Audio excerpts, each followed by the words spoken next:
ঘরের চৌকাঠ পেরিয়ে ঘরে ঢুকতেই দেখি আমার একমাত্র আদরের ছোট বোনটি মাটিতে রক্তাক্ত অবস্থায় পড়ে আছে। দৌড়ে গিয়ে বোনের কাছে বসে মাকে ডাকতে লাগলাম, কিন্তু মা আমার কথায় কোনো সাড়া দিচ্ছে না। দৌড়ে গেলাম মায়ের রুমে ঢুকতেই আমি নির্বাক হয়ে গেলাম, কারণ মা একটা অপরিচিত লোকের সাথে বিছানায় শুয়ে আছে। আমি মাকে এই অবস্থায় দেখে পেছনে ফিরে ঘর থেকে বের হয়ে যাচ্ছিলাম, ঠিক সেই মুহূর্তেই মা আমায় ডাক দিল। আমি দাঁড়িয়ে গিয়ে মায়ের দিকে তাকালাম। মা বলল, তোর না এখন দোকানে থাকার কথা ছিল, কিন্তু তুই এখানে কেন? আমি বললাম, বাবা আমাকে পাঠিয়েছিল তোমার কাছ থেকে 15,000 টাকা নিতে। টাকা দিয়ে কি করবে? মাল কিনতে যাবে, কিন্তু 15,000 টাকা কম আছে, তাই বলেছে বাড়ি এসে নিয়ে যেতে। ঠিক আছে, ড্রয়ার থেকে নিয়ে নে। ঠিক আছে। আর শোনো, বলো, আমাকে যে এই অবস্থায় দেখেছিস তা কিন্তু তোর বাবাকে বলবি না। ঠিক আছে, বলবো না। মনে থাকে যেন। আমি মনে থাকবে বলে ড্রয়ার থেকে 15,000-এর জায়গায় 16,000 টাকা নিয়েছি, কারণ বোনকে তো ডাক্তারের কাছে নিয়ে যেতে হবে। টাকা নিয়ে মায়ের ঘর থেকে বের হয়ে গেলাম। দৌড়ে বোনের কাছে এসে বোনকে কাঁধে তুলে নিলাম। বোন ব্যথায় ছটফট করছে। আমি পিঠে হাত বুলিয়ে দিতে দিতে হাঁটছি আর বলছি, কিছু হবে না বোন আমার, এই তো ডাক্তারের কাছে চলে এসেছি, এখনই ভালো হয়ে যাবি তুই। আমার কথা মনে হচ্ছে বোনের কানে পৌঁছাচ্ছেই না। সে শুধু ছটফট করছে আর ঘুমাচ্ছে। আমার পা জোড়া যেন আর চলতে চাচ্ছে না। তবুও হাসপাতাল বাড়ি থেকে দূরে না, তাই কোনোরকম হেঁটে চলছি। পথে 2-3 জনকে বলেছিলাম আমার বোনটা অসুস্থ, হাসপাতালে নিয়ে যেতে হবে, আমি আর পারছি না, ওকে একটু হাসপাতাল পর্যন্ত নিয়ে যাবেন। কিন্তু কেউই আমার কথায় পাত্তা দিল না। আমার বোনটাকে কেউই হাসপাতাল পর্যন্ত নিয়ে এলো না। 8 বছর বয়সী বোন আমার বয়স 15। আমি তাকে কাঁধে নিয়ে বাড়ি থেকে হাসপাতাল পর্যন্ত নিয়ে যাওয়া কখনো সম্ভব না, কিন্তু কোনো উপায় নেই। আজকে যদি মা বেঁচে থাকতো, তাহলে আমাকে আর এই দিন দেখতে হতো না, আর আমার বোনেরও এই অবস্থা হতো না। আমি খুব জোর দিয়ে বলতে পারবো, আমার এই সৎ মা আমার বোনকে মেরে এই অবস্থা করেছে। কোনো রকমে হাসপাতালে নিয়ে এলাম। একজন ডাক্তারকে দেখে ওনার কাছে নিয়ে গেলাম। আমি যেহেতু ছোট বাচ্চা, তাই ডাক্তার নিজেই আমার কাঁধ থেকে বোনকে কোলে করে নিয়ে গেলেন। আমাকে বললেন এখানেই বসতে। আমি বসে রইলাম। একটু পর একটা মহিলা নার্স এসে আমার পাশে বসলেন।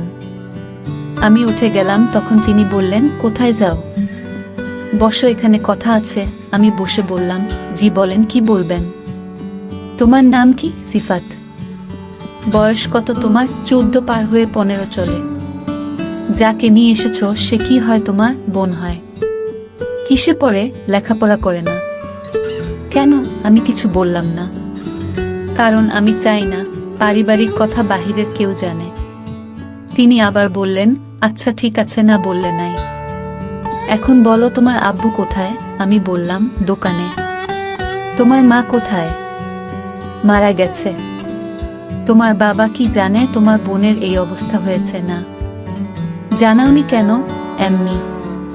ঠিক আছে, এখন গিয়ে তোমার বাবাকে আসতে বলো। না না। কেন? বাবা শুনলে খারাপ কিছু একটা হয়ে যাবে। তুমি জানো কি তোমার বোনের চিকিৎসা করতে টাকা লাগবে? হ্যাঁ জানি। তোমার বাবাকে না বললে এই টাকা দিবে কে? আমিই দিব টাকা। তুমি টাকা কোথায় পাবে ও নিয়ে আপনাকে ভাবতে হবে না, আপনি শুধু আমার বোনকে সুস্থ করে তুলেন। বলেই বসা থেকে উঠে একটু দূরে এসে বসলাম। কিছুক্ষণ পর ডাক্তার এসে একটা কাগজ দিয়ে বললেন নিচে দোকানে হাসানের কথা বলে ঔষধগুলো নিয়ে আসতে। আমি দৌড়ে গিয়ে নিয়ে এসে ডাক্তারকে দিয়ে দিলাম।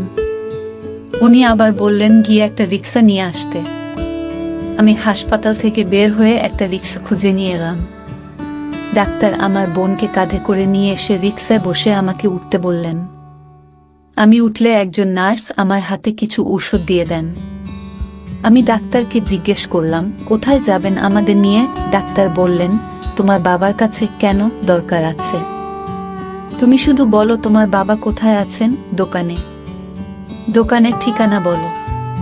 এই জায়গায়। তিনি রিক্সাওয়ালাকে উদ্দেশ্য করে বললেন, এই চাচা ওর দেয়া ঠিকানায় চলো। রিক্সাওয়ালা চাচা বললেন, আচ্ছা ঠিক আছে সাহেব। রিক্সা কিছুক্ষণ পর আমাদের দোকানের সামনে এসে থামে। আমি আমাদের দোকান দেখিয়ে বললাম, এই যে আমাদের দোকান। বন্ধুরা, ভিডিওটির মাঝখানে একটি কথা বলতে চাই।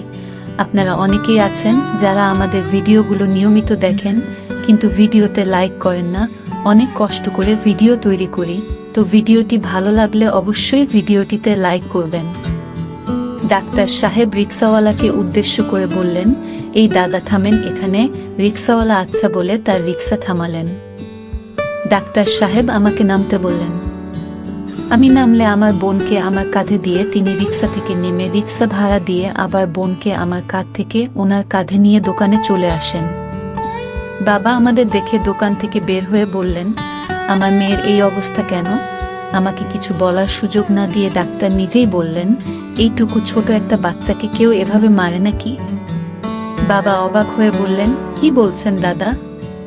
আমি তো ওর গায়ে ফুলের টোকাও দিই না। আর ওর মা ও তো কিছু বলে না, মারবে দূরে থাক, ওদের না মানেই। গর্ভধারিণী মা নেই, কিন্তু সৎ মা আছে যে ওদের নিজের সন্তানের মতোই দেখেন। নিজের সন্তানের মতো দেখলে দেখেন তো মেরে কি অবস্থা করেছে। ডাক্তার সাহেব ওনার কাঁধ থেকে বোনকে নামিয়ে দিয়ে চলে গেলেন। বোন আমার ঠিক মতো দাঁড়াতে পারছে না। আমি তাকে ধরে দাঁড় করালাম। বাবা বোনকে ভালোভাবে দেখে বললেন, কিরে সিফাত, শিফার এই অবস্থা হয়েছে কিভাবে? আমি বললাম, বাবা আমি জানি না। বাবা আমার দিকে হাত উঁচিয়ে বললেন, জানিস না মানে? সত্যি করে বল, ওর এই অবস্থা হয়েছে কিভাবে? আমি ভয় পেয়ে কেঁদে দিব অবস্থা প্রায়। বাবা চোখ বড় বড় চোখে তাকালেন আমার দিকে। এবার আমার আরো ভয় করতে লাগলো। তবু ছলো ছলো নয়নে বললাম, আমি জানি না। বাবা বোনকে জড়িয়ে ধরে কেঁদে দিয়ে বোনকে জিজ্ঞেস করলেন, মারে তোর এই অবস্থা কে করেছে? এভাবে কে মেরেছে তোকে? বোন কিছু বলছে না, শুধু কান্না করছে। বাবা বোনের মাথায় হাত বুলিয়ে দিয়ে বললেন, ভয় পাস না মা, আমি তোর সাথে আছি। তুই বল, তোকে এভাবে কে মেরেছে? তোর ভাই মেরেছে।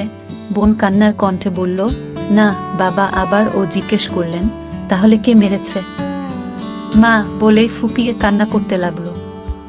বাবা আমাকে বলল, সিফাত দোকান বন্ধ করে বাড়ি আয় এখনই। আমি বললাম, ঠিক আছে বাবা। বাবা বোনকে কাঁধে তুলে নিয়ে বাড়ির দিকে হাঁটতে লাগলেন। আমি তাড়াতাড়ি দোকান বন্ধ করে বাড়ির দিকে দৌড় দিলাম। তো বন্ধুরা, আজকের মতো এই পর্যন্তই। গল্পটির পরবর্তী পর্বটি দেখতে হলে চ্যানেলটি সাবস্ক্রাইব করে সাথেই থাকুন। দেখা হচ্ছে নতুন ভিডিওতে। ধন্যবাদ।